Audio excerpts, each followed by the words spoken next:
Welcome to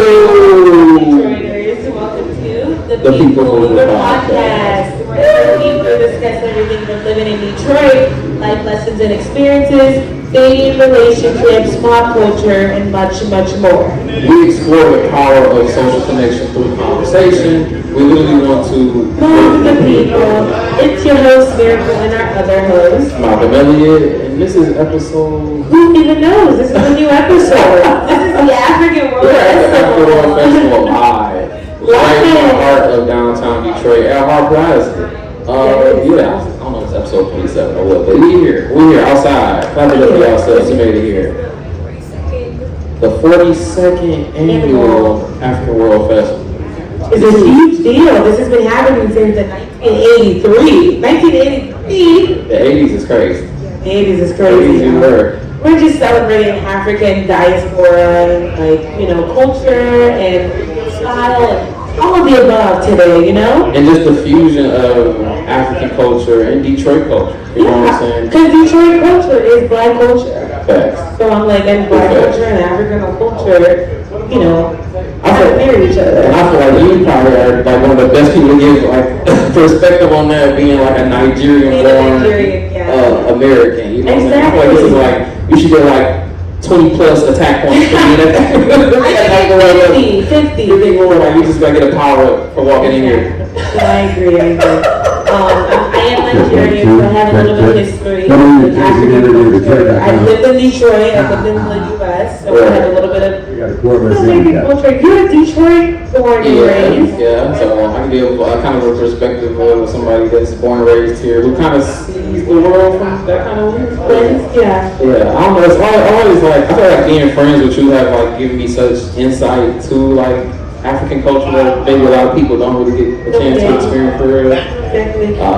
Maybe you listening to music. You haven't eaten the food yet. I've had some food. Not my mom's food. Not your mom's food. I haven't had the goosey soup and the food.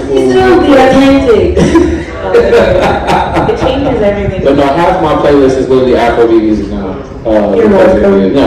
It's such a happy genre. Honestly, I never listen to Afrobeat music and not want to dance or move. I'm like, wow, this is really upbeat. Even the sad songs, I used to Oh My Leg and stuff like that.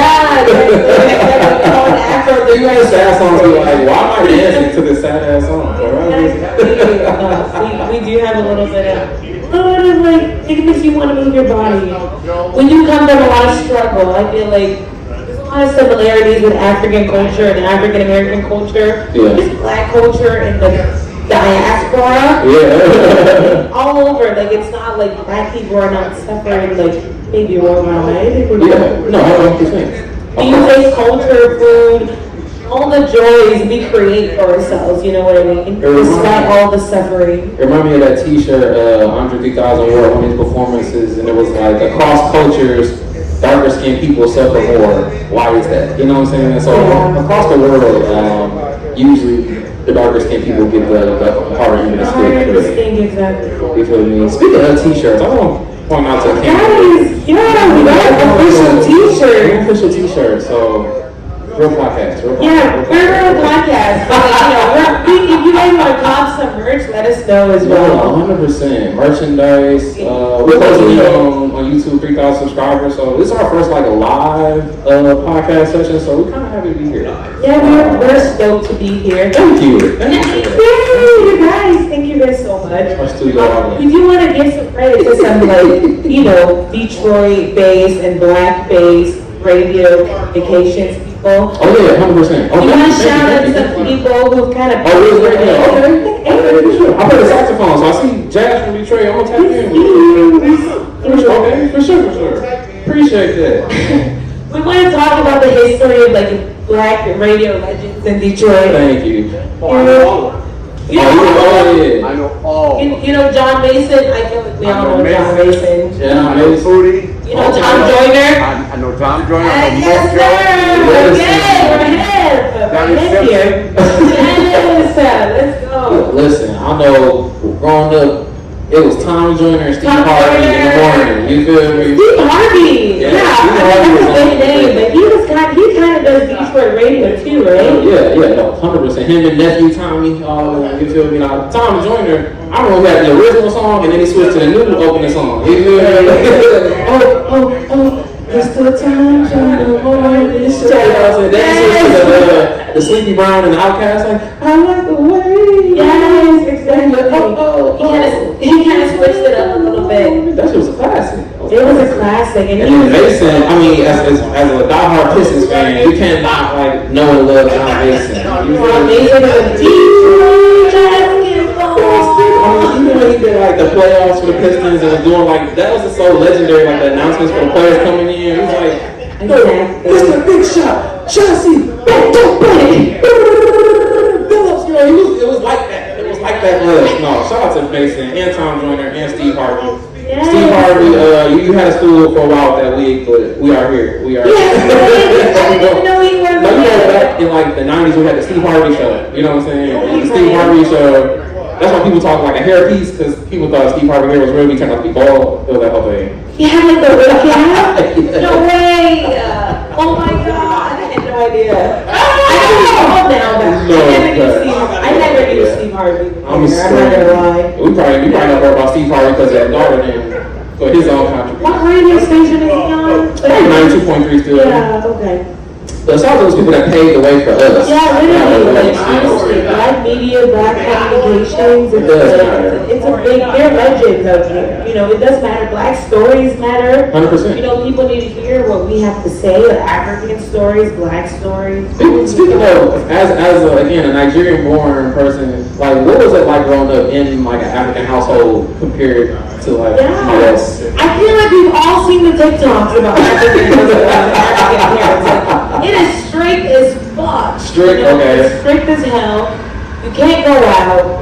You know, you have to, I don't know, you just have to be on top of your books and your studies. You can't really get into your hobbies much. It was like a culture shock coming over to the U.S. from Nigeria. So like, yeah, when I was born in Nigeria, I moved here when I was like 8 or 9. I feel like one of the biggest difference to me initially was like, I'm in Nigeria, so I can't speak on all the other African countries. Right. But in Nigeria, we have like an electricity issue. You said electricity issue? Electricity issue.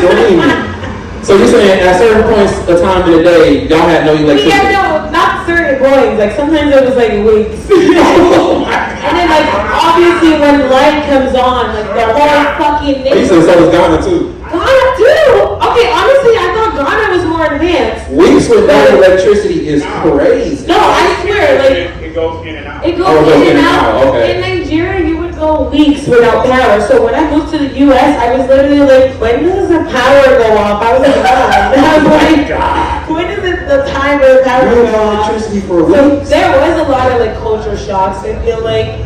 And obviously, I grew up in like a third world country, and like this is a first world country. Things might be a little developed, but there's still a lot of like, you know, issues at hand. So did y'all like was it like radio for y'all? Did y'all have like a radio y'all listen to, or like other like African like radio hosts? I don't know if radio was a big thing back home. I feel like we listened to a lot of CDs and cassette tapes. Growing up, I grew up in a religious household, so we always listened to like gospel music, and that's another thing with black culture across the world. It's like gospel music and like, you know, even the stands. What do you call it? The stands that the pastors are on. The pulpit. Pulpits. Yes, the pulpits and the fucking like everything. Wait, so in Nigeria was it like Nigerian gospel music? So was it like Afrobeat gospel? Is that a genre? No, it was a different genre. It was literally just called gospel music. You know, like Kanye West. How he makes like he tries to make gospel music, but it's like more soulful, more quieter, and that's kind of how it was. That's not how it was. Okay. Yeah, my mom actually owned a recording studio, which is really cool. I went back home, and I didn't know this. We had a lot of gospel groups come in, and like. I've known you for a long time. I've never heard the club. No, yeah, that's what the. Now you're in front of the company, like now. I see that now. All right. No, I don't want to sound ignorant, but I'm like, I see like the TikToks, and I see like, you know, I try to get like a grasp of like African culture. I've never seen no pets. Like I don't see no cats or dogs over there. Okay, honestly, it's not just African culture.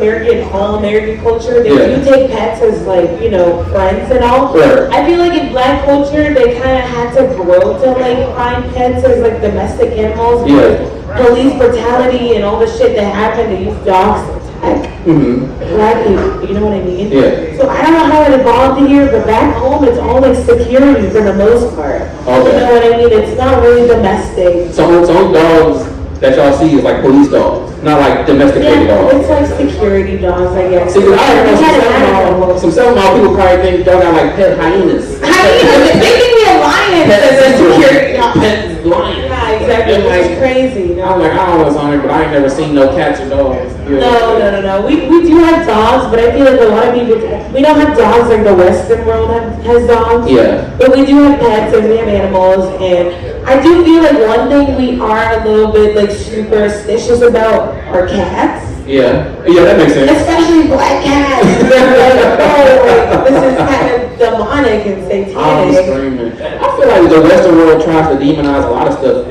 from like the African world and diaspora for real. Yeah, it does. I'm like, it's just like a lot of misunderstood stuff. But honestly, like in the recent day and age, like a lot of things are on the come up. Like Afrobeats is on the come up. You know, you hear that shit at the club. Yeah, no, I really feel like.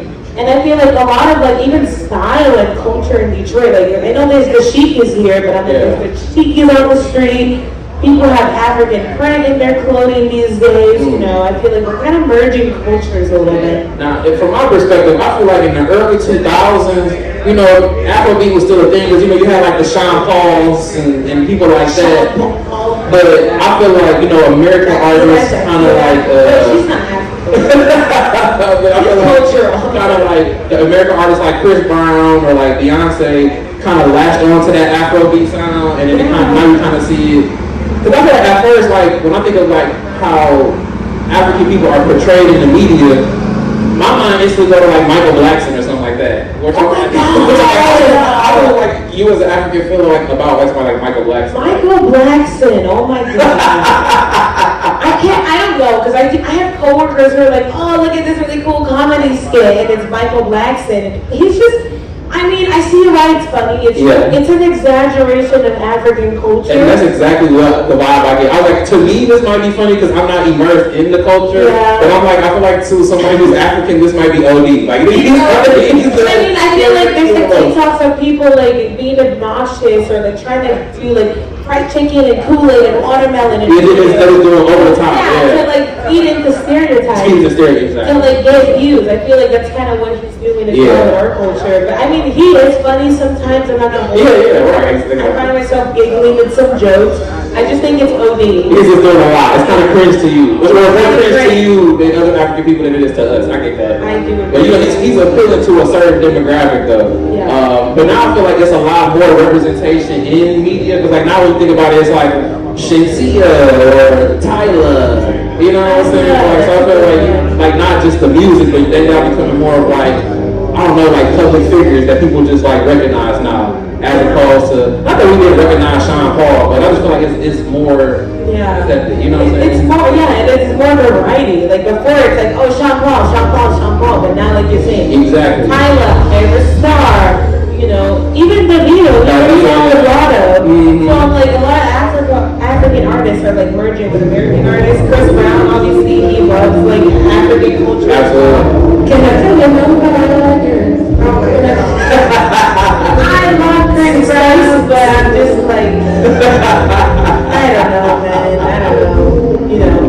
But you know, I do love to see like African American and African culture merging. There's just so much similarity, you know. There's so many similarities. But I don't know. We're coming a long way. What's your favorite Afrobeats artist? Talking about Afrobeats. I don't know, man. I feel like I don't really have a favorite artist because I don't be knowing none of their names for real. I just know the songs that I like. You know what I'm saying? The songs you like. So we like, I still all of them from you. So it's like, you know, it's like Davido, Lily Berry, and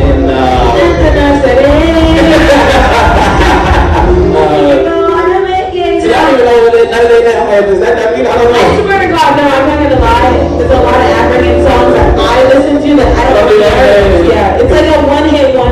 exactly. It's like if I run into another song by the artist, God bless. God bless. I mean, even though comedian Reggie Cruz.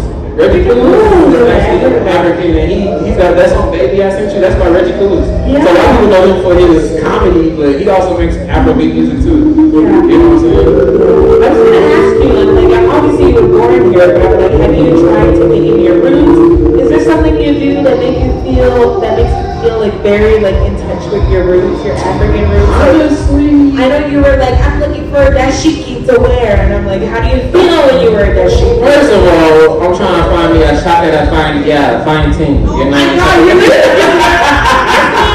just learned what shakara means like 2 weeks ago.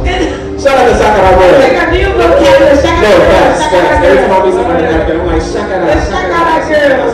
No, but honestly, growing up, and then for our audience listening online, you gotta forgive us, we're live at the African World Festival, so we're right next to the stage where there's music going on, so it's hard to hear, just take it a little, music, food, everything, there's a lot of stuff, it's lit out here. But honestly, growing up, like even in kindergarten, my mom has been very in touch with her African roots, brown skin, locks, but she had me in African dance when I was like in kindergarten, and I remember specifically crying because as like a boy, I just thought it was not masculine. I was like, and then she was like, her auntie was like, no, all the girls are gonna be in there. And I said, well, since she said that, I might as well just see what it's getting. The ladies are gonna be there. If the shot that I find teams are going to be there, I shall be in attendance. And I ended up, for the whole semester taking African dance, and I got a trophy for it, which she did not believe at first. I let the audience know that she did not believe me. I had to pull receipts on my trophy that I had since kindergarten, so just let you know, your boy is certified, indoctrinated, all of that. So that's like early life, but now, honestly, I feel like being best friends with you has probably integrated me more into the culture more than anything else I probably could have done. You know what I'm saying? Which is just hanging around somebody who is literally a byproduct of the culture. That's all culture is. Culture is like how you live, how you talk. Exactly. The music you listen to, the food you eat. The style. The style almost, you know what I mean? It's like, even African and black style, they marry each other. You see the afros, you see the braids. You see dashikis with us. Honestly, we wanted to talk a little bit about Detroit style as well. Detroit is black as fuck. Detroit is black culture is African culture. Facts. And I wanted to talk about Detroit style a little bit, and how it's influenced everything. We have the buffs, I know the J Dilla era was more like, clean cut suits, formal shit, and then we kind of transitioned from that to more like baggy style, streetwear style. Honestly, I feel like it flipped. I feel like back in the early, like the 90s and early 2000s, it was more baggy because that was kind of like the bebop, hip hop, what I'm talking about. But Detroit as just a whole, Detroit's a very like flashy city. Like people from Detroit always tell you that almost everybody from Detroit feel like they a superstar. Everybody you talk to feel like they a superstar. They're the main character. There's a lot of main character energy in Detroit. But like just not just like the bus, but like just the swag. You know what I'm saying? Like people like the lingo, like the let's go and my baby, and you know what I'm saying?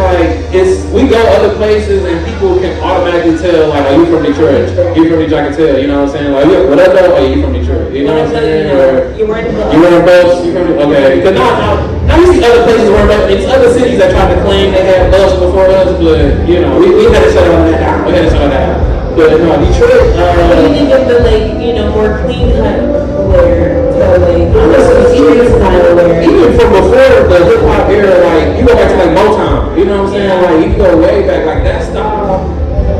It just birthed a lot of other things. You know what I'm saying? From like the Temptations and Aretha Franklin and Stevie Wonder. It was like the style has evolved, but I feel like the people, the spirit of Detroit has kind of always been here. It's always been here, honestly. You know what I'm saying? I know, and again, for you, with a different perspective, like you've been here like 7, 8 years now. I've been here for like maybe 9 years. 9 years. So I'm like, you got like a whole perspective where like you moved from Nigeria when you was 8 years old, so you can still remember vividly things about Nigeria. And you moved to Texas, and you were there. Shout out to the H. But you were there for like 7 or 8 years too, right? So you almost spent an equal amount of time in Nigeria, and Texas, and Detroit. Detroit. So from 3 different places, but Detroit style is very unique. I would say black people dress very unique. Yeah. I feel like black people in general, they set all the trends you see on social media. Yeah. Even the way you speak, black and stuff like that. You know what I mean? Like, we kind of set all the trends. So, I mean, like the dope boys there, the gator suits and the gator shoes. You know, so like it was. I think it's all the cars, like even to the cars. Even to the cars. Like, we're the fucking Motor City. Yeah, for God's sake. So I'm like, so it's like people, get hot outside, they bring out them old schools. You know what I'm saying? Everybody got a cousin or an uncle or somebody who was a hard person who just got the Ruchis, the 25-inch Ruchis on the Cadillac. Some of them got the hydraulics on, you know what I'm saying? Like, it's like one of them things. Like, the interior all done. But, like, that's also a thing that we talked about previous episodes, like, how people are so flashy. Yeah. Like, they care about jewelry, they care about style, they care about fashion designer name brands, and it's like, I do feel like, I mean, even at the Pistons games, I know they got, like, the ice can, where people show off the jewelry. They would walk around with a diamond culture and being iced out, I guess. It's a dangerous game. To walk around with a diamond tester is crazy. But I'm like, look, if you got it, you got it. It ain't tricking if you got it. You know what I'm talking about? So it's like, look, if you got it, go on and do what you gotta do. I think it's also one of the things when people in Detroit really have like a genuine spirit where they don't really mind like helping you get yours, you know what I'm saying? Like, they might give you I don't know about, like, at least in my culture, it's like they will give you the fucking necklace and shirt off your back. That's why you get like in the national media, it's like a bad word for being like grimy or like cutthroat. But I'm like, you meet people here and it's not that. It's like people, you almost feel like you hear people say like Detroit people are like Southern people in the north, like you get like the Southern hospitality feel from them, like people in Detroit are like that, you know what I'm saying? And we hustlers, that's the other part you hear from everybody, is like Detroit hustles hard, you know what I'm saying? That's the whole thing, like that's one thing people like. Detroit is flashy, y'all culture, and you feel me? Y'all care about people, and y'all hustle. So. We hustle, we set trends, there's so much talent. Listen. Even fashion designers, there's so many fashion designers out here, there's so many clothes scene around here. Shout out to all the vendors and stuff And a lot of Detroit culture, which is black culture, they, like I said, they like incorporate Afrocentric style. And, in some of their clothing, they have African prints and all. And I love to see it here. We do love to see it. And honestly, now they have even more events, like not just the African World Festival. Then you got like the Jerk and Jollof, Afro Nation. Afrofuture is coming up. Afrofuture. There's so many like events now being held here. I would like to say like Detroit is like a melting pot too. You know what I'm saying? It's not just African culture, but you can come here and it's like Southwest has Hispanics, and Dearborn has Middle Eastern. It's like you can meet every type of person here in the Metro Detroit area and get in on like the culture, like really tap into like somebody who's came from that country, Indian, like Troy, like for real. It is still the blackest city. It's Detroit, actually Detroit. Not the Metro Detroit, but Detroit is the blackest thing in the world. But the surrounding areas is just a melting pot for real. Debunking some black stereotypes. You want to debunk some black stereotypes? Honestly, sometimes stereotypes be right. I'm not gonna lie. Stereotypes? Sometimes they be OD. Sometimes they be OD. Are stereotypes right or wrong? Are they accurate or are you being misinformed? What you think is one that people being misinformed about? I feel like when black people especially now it's the summertime, they're like, oh, can you swim? Wait, let's just say there's been a couple of drownings in the Detroit River this season. So if you do not know how to swim, not try. That is not that. As a person who learned how to swim and ain't swam in so long, I probably forgot. It's again like people be like, oh, I'm gonna be like black people late. Like I'm like I could try to go on time, bro. But I be on CP time sometimes. I ain't gonna lie. You feel me? Some stereotypes is just what it is. You feel me? It's like look, it's just good. Sometimes I will give it because it's either CP time or African time. Oh my God. We're not showing up on time. Give us 2 hours. 2 hours is crazy. If it starts at 6, we'll be there at 8. So African time is CP time on crack. That's what it's like. So CP time is like, don't be like 10, 15 minutes late. African time is like 15 is generous. I want to say like 45. I have friends. The other time she's saying is, I'm gonna come right before I start cleaning up the event. That's what she's saying. Yeah, right before it's over, I'm gonna show face. I feel like CP time is like a general worldwide black thing. You know what I mean? Why are we not timely? Like, what is it? Are we wrong? You know, I think it's embedded in us to be fashionably late because black people are so fashionable. You know what I mean? Yeah, we like to get ready. We like to get live. We like to put that shit on. So it's like, listen, in the midst of putting that shit on, a little more time was needed. It was, you feel me? That is true. You feel me? So that's why I'm like, some stereotypes is just excuses right now. It's just good observational skills. That's all I'm saying. It's just good detective work. That's all I'm saying. Yeah. Outside of that, and like, you know, I'm trying to think of any other stereotypes we can kind of merge on right now. That to debunk? Not to debunk, because technically all the stereotypes we actually agree with them. I'm like, actually, this makes sense. This makes sense. I'm like, I don't even know. Like, If you is discipline crazy, I feel like when I meet people, I just automatically assume the fuck out of them. I need everybody who can hear my voice right now to whoop them kids. Them kids need to be whooped. Can we bring back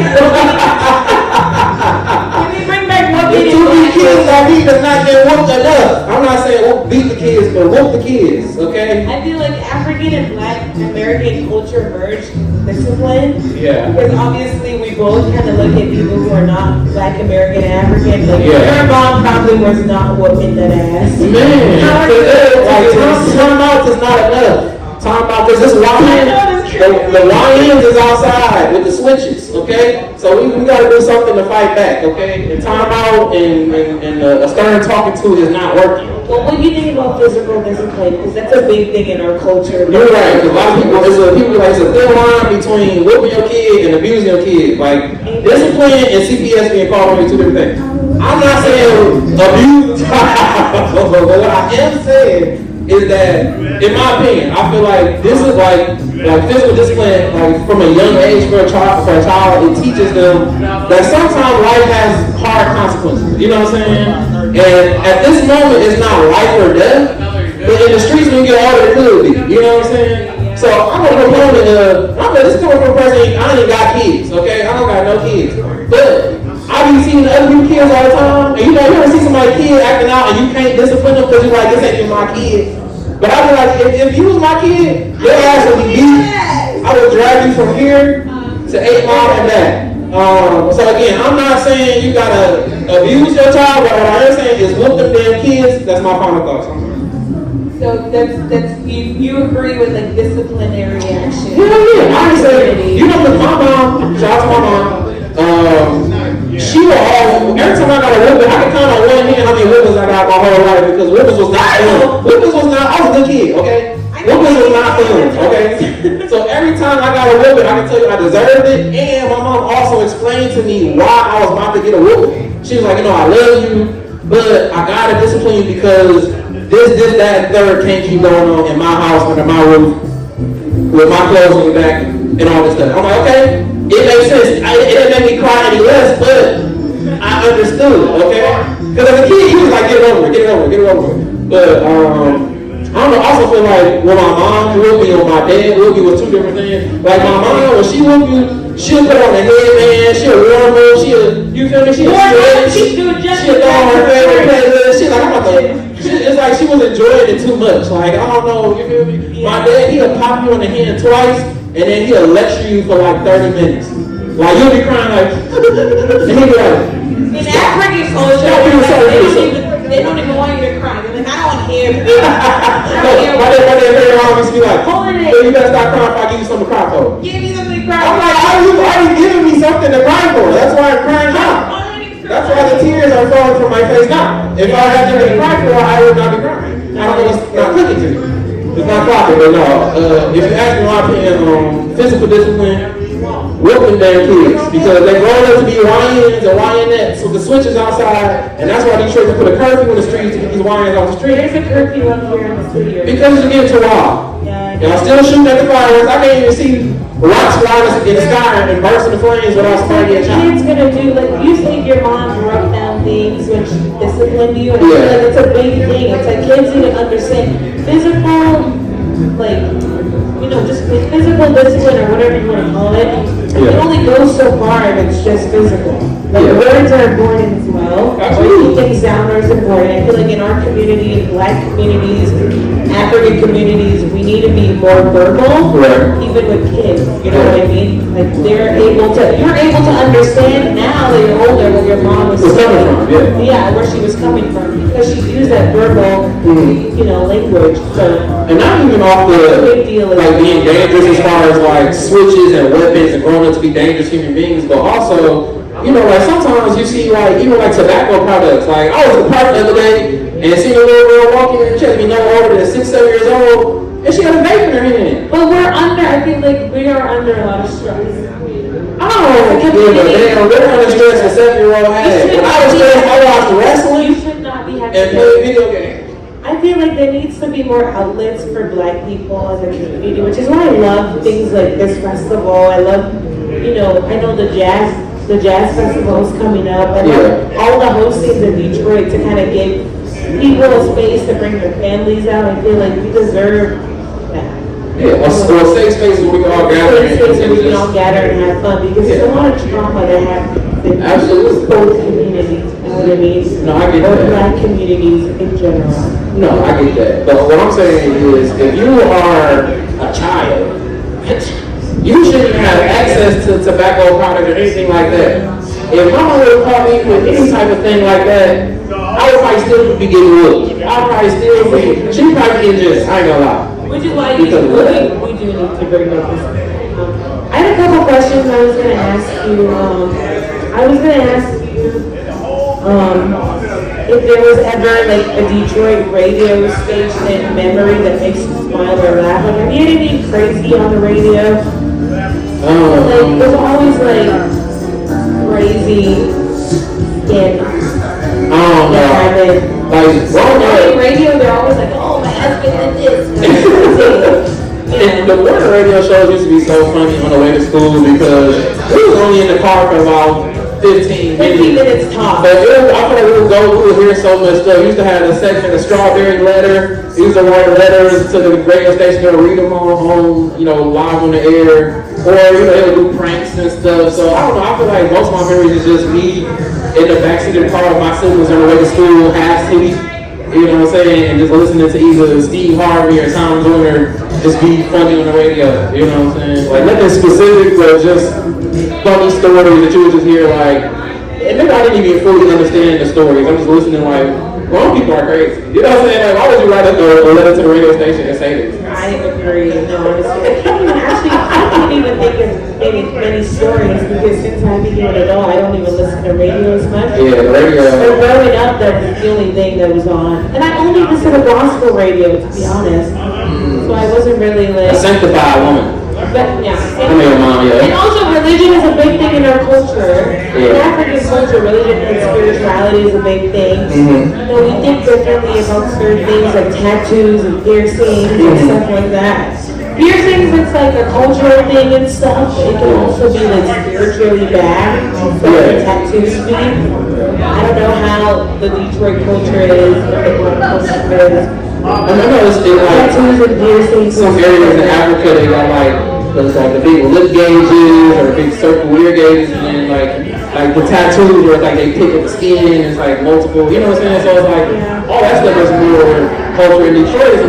It's more so just for aesthetic. You know what I'm saying? It's not really. You know what I'm saying? It's just used decorating your life. You know what I'm saying? Unless you're in a gang and you have like a specific... Right, gang stuff, but gang stuff is more like West Coast. Here, we had gangs in Detroit, but they ain't really like that.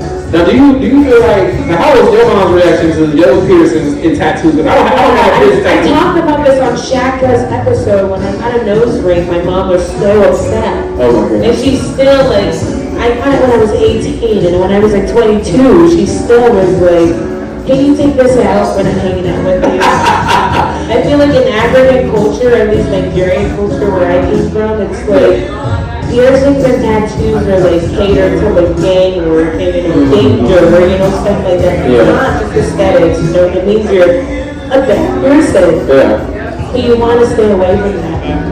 And I don't know if it's like Christians say it a lot here, how they're like, your body's a temple of God. Mm-hmm. So don't get piercings or don't get tattoos. Yeah. I feel like it's a great way to express yourself. Yeah. Honestly, express your style. Yeah. I don't think God looks down upon people who have piercings or tattoos. Yeah. It's like you said, it's a lot of stuff that they just relate to like something evil or demonic, and it's kind of got a bad rep. You know what I'm saying? Like, if you got a tattoo of a flower on your arm, I don't think you're gang related. You know what I'm saying? And it's really socialism. I'm like, I don't think it's really socialism in your society, in your community, what they think about it. You know what I mean? So, and things evolve. You know what I mean? Like, whatever our parents think, it's not gonna be exactly what our next generation is gonna be. Absolutely. But I love Gen Z. I love the generation coming up. They're so open-minded. I'm so excited to see what happens in the city, what happens to the black people in the city. Yeah. Excited for the future because it's becoming more progressive. Yeah. And more accepting. And more accepting. Express yourself how you want to be who you want to be. Yeah. Obviously, I feel like the moral rule is the moral compass should be like, don't harm people. Yeah. If you're not harming people, then you're not necessarily harming yourself. Yeah, and you should do whatever you want to do. You should do whatever the fuck you want to do. No, that's real. That's my 2 cents. Is there anything here at the festival that you're excited to see when we get up and walk around? I'm excited to eat some food. And listen, I love Nigerian food. And I know like Nigerian food is different from other African foods, even though it's like all similar, but like egusi soup, pound and yam, jollof rice, all of that shit is so fire to me. And I know like black culture, you guys eat more soul food, like greens, beans, potatoes. No, the people let it go down in the kitchen, for sure. Lamb stuff, you name it, No, they do like but I also feel like you gotta, the food is a lot of the reason that, it's a lot of stuff going on in the community, like high blood pressure and diabetes and stuff. Because a lot of the food that we used to eat soul food derived from like us having to eat stuff in slavery and stuff. There's a lot of food that we made back then that we still making now. You know what I'm saying? There's some people still eating chitlins. I'm like, listen, we don't gotta eat pig intestines no more. You know what I'm saying? We can retire this. You know what I'm saying? Oh God. It's so good, it's crazy. Soul food is so good. It's so good. Soul is so good. I just don't think you should be eating it all the time. Yeah, you definitely need to. I feel like we all need to like take it easy with our health and what we're putting in our bodies. It's not just physical, like piercings and tattoos. It's also internal. Yeah. Like what we're consuming, and we just don't gotta fry everything. That's what I'm getting at. We just don't gotta fry everything. Like everything gotta be fried. That's all I'm gonna do. Just put the oven. You can grill the chicken. Okay? A salad. Perhaps a salad for the lady. I like a fried everything. Damn. I like fried spinach. I like fried. But you're out here frying Oreos now. It's just big back activity left and right. And I need more people to be delivered from the fryer. Okay? We do need to focus on our health more. I feel like even working in the hospital, like the health disparities between black people and like in other cultures, is a lot. It's just a lot. Yeah, it is. And like, why do y'all think it is? It's literally take a shot. It's capitalism. It's like our culture is being targeted by obviously the government. And I was like, here's one of the things where it's like, if black culture wasn't so special, then they wouldn't be trying to get rid of it or hide it from us. You know what I'm saying? There's a lot of special stuff about us. This is why we persevere through things, but we gotta recognize like we're still under attack. You feel me? Like we talk about tobacco companies disproportionately targeting black communities, especially black youth. You feel like why are we putting a video game on the side of vape? Unless we're trying to appeal to a younger crowd. You feel me? It's like we always say say, again, capitalism is evil, but this is like the evilest part of capitalism, where it's like literally about an hour and it's about destroying a specific group of people. You know what I'm saying? Very disappointing, which means like we need to look out for each other. We can't just be feeded into what they're selling us to do. Like, whether it's music, whether it's food, whether it's drugs or whatever, or alcohol. It's like we can't be feeded into what they're telling us to do. 100%. We gotta get educated. Shout out to Detroit. Shout out to all the programs that happen around the city. I feel like the youth in the community, like they're working really hard for their community. They're working really hard for Black folks here. Yeah. A lot of scholarships here. Like get your degree. And that's honestly all they need is just something constructive to do, something positive to do. Because if they're not enrolling in like after school programs or sports or something like that, then they're gonna go out the streets and go gallivanting with the YNs, with the switches. And that's not what we want, okay? We don't want the switches. We don't want the switches. Look, please, love, unity, music, food, and everything this festival is about, which is amazing. I'm so happy to be here. Shout out You Make It Foundation. Yeah, before we get out of here again, shout out our new partner, You Make It, again for giving us the grant to, again, spread anti-tobacco rhetoric, specifically anti-menthol, no menthol, but really just bringing awareness to the, again, disproportionate targeting of the Black community from tobacco companies. So, again, we want to shout out the artist Cars and Brian and that whole foundation for choosing us to be, one of the people to be a voice for that platform as well. Keep the vape off the streets. Keep the vape off the hands of children. Off the streets. And then I want to shout out my boy Zubair for bringing the People Mover podcast to the African World Festival. This is our first podcast recorded live here in person, and we couldn't be more happy to be here. So, everybody watching at home, shout out to you guys. We love you. We appreciate you. We appreciate you. You guys can find us on the People Mover Pod we're on Spotify now. Oh, we're on Spotify? Yeah. Oh, wow. So all the other episodes, because every time we see people out on the streets, they're like, we love the podcast. Is it on Spotify, Apple Music? And we're like, no, it's just on YouTube. So we already sent audio versions of the episodes as well. So this episode, as well as the past episodes, will be available online. Yeah, this is a great episode. You guys can follow me everywhere at Malcolm Elliott Music on everything. And then you can find me and Miracle here every week at The People Mover Pod. Yay! I don't know what episode it is, but After World Festival episode. After World Festival, let's get it. Yeah.